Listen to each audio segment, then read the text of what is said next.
Good morning, and how are you today?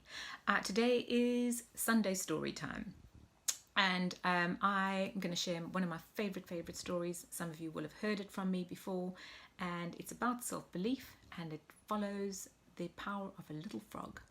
So it begins. Once upon a time, there was a lot of little frogs, and they decided to run a race, and the goal was to reach the highest point of a tower.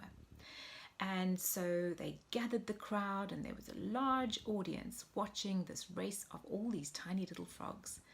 And the crowd murmured and mumbled amongst themselves and thought, hey, that's a really high tower. Not sure those tiny little frogs will ever reach the top of that tower. Anyway, the gun went off, and off the frogs jumped and ran. And one by one, they started collapsing and falling by the way. They were getting really tired. And the rest of the frogs continued to jump towards the tower. And as they started climbing up the tower, one by one, these frogs just kept falling apart. They were exhausted.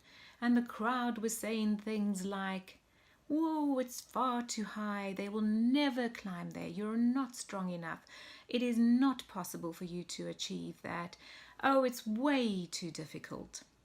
Anyway, one by one, the frogs fell by the way, but one little frog continued and reached the top of the tower, and he won the race.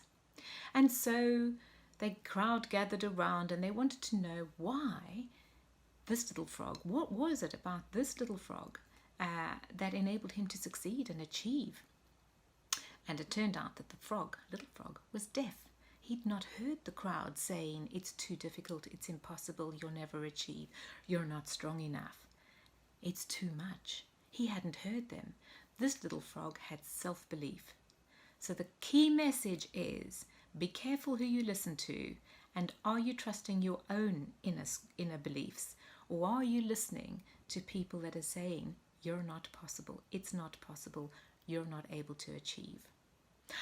Final question for you today is, who or what are you choosing to listen to?